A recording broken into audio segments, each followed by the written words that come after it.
দেখালেন ডক্টর ইউনূস। ক্ষমতায় থাকবেন আরো ৪ বছর। এই বিষয়ে আপনাদের প্রশ্ন বা মতামত থাকলে আমরা অবশ্যই নিতে চাই। ফেসবুকের নিউজ ফিডে একটা বয়ান কদিন ধরেই আমরা দেখতে পাচ্ছি। সেখানে বলা হচ্ছে আগামী ৪ বছরে নির্বাচন হবে না। নির্বাচন হতে পারে ২০২৮ বা ২৯ এর দিকে।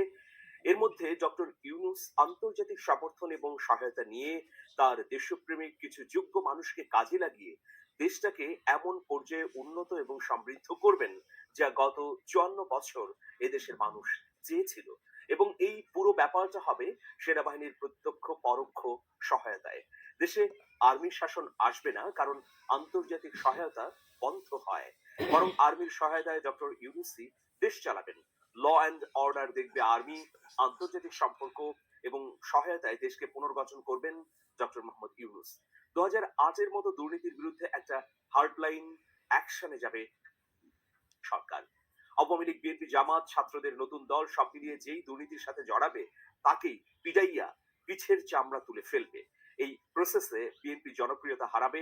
ছাত্রদের দল নিজেদের লোকের অন্যায় কন্ট্রোল করতে না পারলে তারা হাওয়ায় মিলিয়ে যাবে। সাধারণ শিক্ষার্থী সহ সাধারণ মানুষ যারা গণ অভ্যুত্থান করেছিল এবং সর্বস্তরের মানুষের কাছে ইউনূস সরকারের গ্রহণযোগ্যতা এবং জনপ্রিয়তা বাড়বে। দেশে ইন্ডাস্ট্রিয়াল লেভেলে বিনিয়োগ বাড়বে, বিদেশি বড় বড় কোম্পানি দেশে আসবে, আইন শৃঙ্খলা নিরাপত্তা অনেক গুণ বাড়বে, সরকারি সেবার মান বাড়বে, ঘুষ কমবে, দ্রব্যমূল্য নাগালের মধ্যে থাকবে, কর্মসংস্থান তৈরি হবে। গণতন্ত্র ব্যাহত হলেও মানুষ ভ্রুক্ষেপ করবে না। ভারত সব ষড়যন্ত্র ভুলে ন্যায্যতার ভিত্তিতে সম্পর্ক তৈরি করতে চাইবে। সরকারের বিশেষায়িত সংস্থা যেমন দুদক, মহাকাশ গবেষণা সংস্থা, ৫ অধিদপ্তর, কারিগরি অধিদপ্তর, ওয়াসা, কৃষি অধিদপ্তর সহ স্বাস্থ্য অধিদপ্তর, বিদ্যুৎ অধিদপ্তর সমূহ ইত্যাদিতে আমলাতন্ত্র বন্ধ করে নেতৃত্বে পদায়ন করা হবে স্ব সেক্টরে অভিজ্ঞতা সমৃদ্ধ মানুষকে। কোথাও মহাপরিচালক, কোথাও এমডি। সর্বোপরি দেশটা আগাবে। শুধু এটুকু দোয়া করি উনি যাতে দীর্ঘজীবী হন। দেশ ওনার কাছে অনেক কিছুই পাওয়া বাকি। আমি যাদের কাছে বা যেসব আইডি থেকে এই স্ট্যাটাসটা দেখেছি সেখানে কোনো ক্রেডিট দেওয়া হয়নি যে এটা আসলে কার লেখা। একটি আইডিতে আমি দেখলাম সেখানে পিনাকি ভট্টাচার্যের নাম দেওয়া আছে। প্রিয় দর্শক, যাই হোক, আমি এই বিষয়টি ধরে আলোচনা করতে চাই। আরো ৪ বছর ক্ষমতায় থাকবেন ডক্টর মোহাম্মদ ইউনূস। এটা কি আসলে আমাদের কাছে বিশ্বাসযোগ্য কিনা? তার আগে ডক্টর মোহাম্মদ ইউনূসের দুটো বক্তব্যকে আপনাদের সামনে রাখতে চাইছি। প্রথম বক্তব্য, এই দুটো বক্তব্যই সোমবারে দেয়া।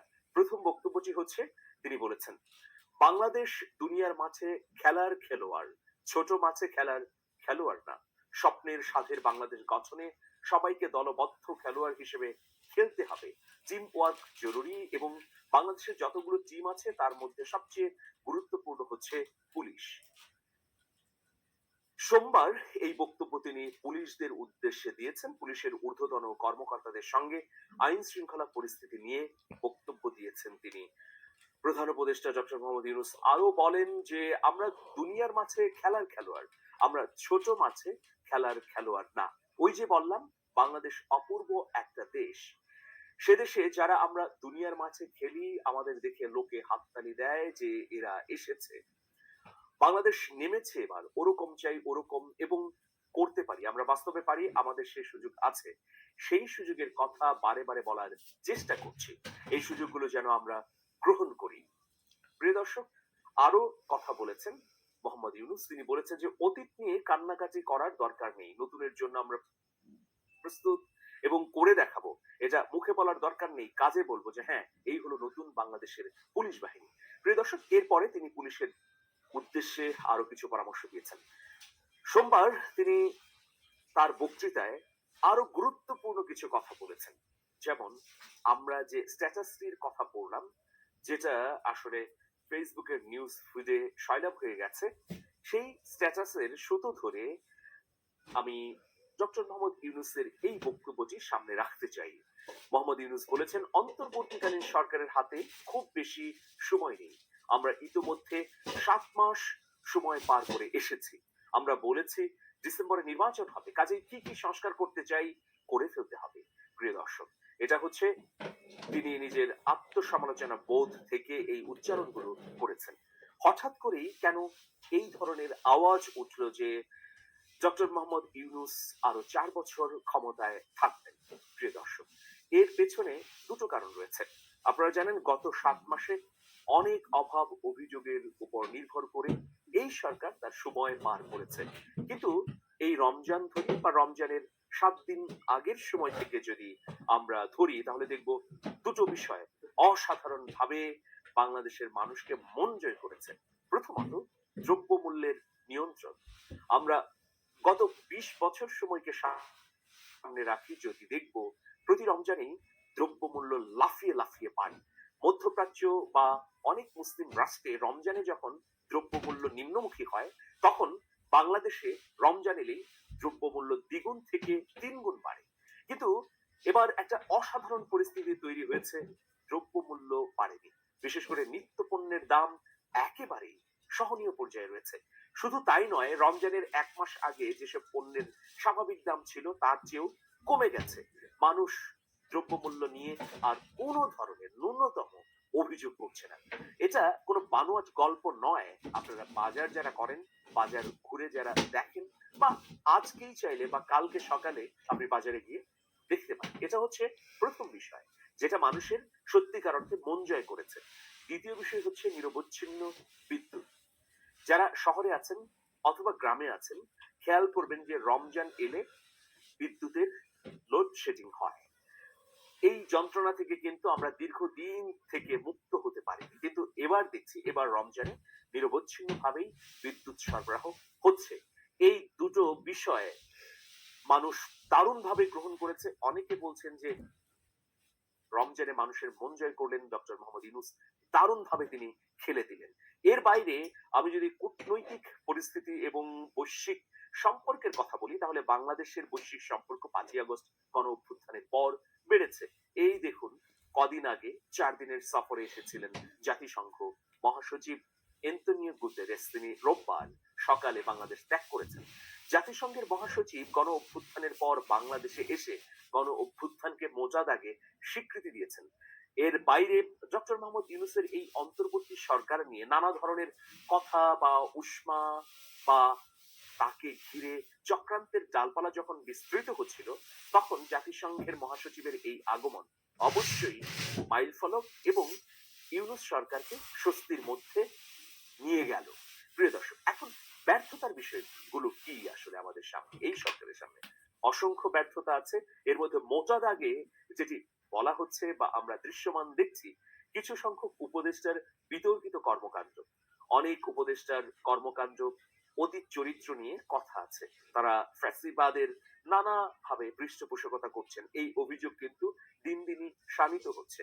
বিশেষ করে প্রশাসনে ঘাপটি মেরে থাকা চক্রান্তকারীরা এখনো নানা ধরনের অপপ্রয়াস চালিয়ে যাচ্ছেন কতিপয় উপদেষ্টার যোগ সাজসে বা তাদের পৃষ্ঠপোষকতায়। এই অভিযোগ মানুষের মধ্যে আছে।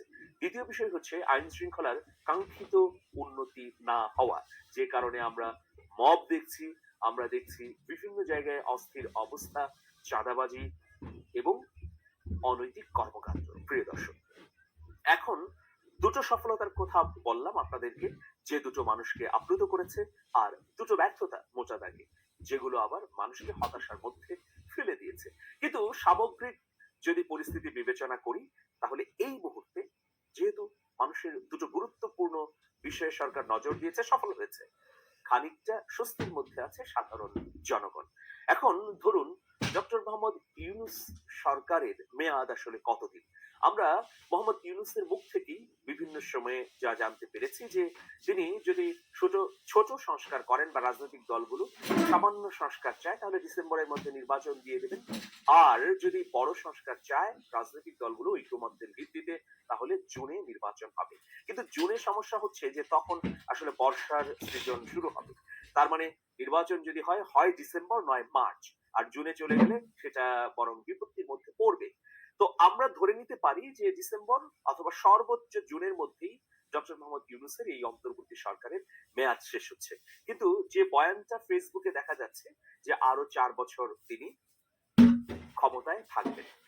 যেমন সামাজিক যোগাযোগ মাধ্যমে ব্যাপক পরিচিত সালমান মুক্তাদির, তিনি বলেছেন যে তড়িঘড়ি করে কেন নির্বাচন হবে, আগে সংস্কার হোক, আগে গণহত্যার বিচার হোক। এই আওয়াজটাও কিন্তু বিভিন্ন জায়গা থেকে দেয়া হচ্ছে। বিএনপির ভারপ্রাপ্ত চেয়ারম্যান তারেক রহমান ইতিমধ্যে বলেছেন যে 111 এর মতো বিএনপিকে মিডিয়া ট্রায়ালের মুখোমুখি করানো হচ্ছে। আপনারা জানেন যে 111 বাংলাদেশের মানুষের মনে একটা ক্ষত হয়ে আছে। 2007 সালের জানুয়ারিতে 111 সরকার আসে। সেনাপ্রধান মঈন ইউর পৃষ্ঠপোষকতায় এই সরকারটি 2 বছর শাসন করেছে বাংলাদেশকে। সেই সময় কিন্তু মানুষ স্বস্তির মধ্যে ছিল না। অনেকেই বলে থাকে যে 111 রাজনৈতিক একটা সংকটের সুযোগে তৈরি হয়েছিল। সেই সুযোগকে কাজে লাগিয়ে সেনা সমর্থিত সরকারটি আসলে মানুষের মধ্যে স্বস্তি তো দিতেই পারেনি, বরং নানা ধরনের অপকর্ম, অন্যায় এবং দুর্নীতি করেছে। কিন্তু দেখুন, বিশ্লেষকরা সবাই একমত যে 111 এর সরকার আর গণ অভ্যুত্থানের পর গঠিত অন্তর্বর্তীকালীন সরকারের মধ্যে কিন্তু রাত দিনের তফাৎ। একটা হচ্ছে বিশৃঙ্খল পরিস্থিতিকে নিয়ন্ত্রণ করবার জন্য সেনাবাহিনীর সরাসরি হস্তক্ষেপ, আরেকটা হচ্ছে জনমানুষের অভিপ্রায়ের পরিপ্রেক্ষিতে, মানুষের বৈধতার পরিপ্রেক্ষিতে এই সরকারের প্রতিষ্ঠা। সুতরাং দুটোর মধ্যে আলাদা আছে।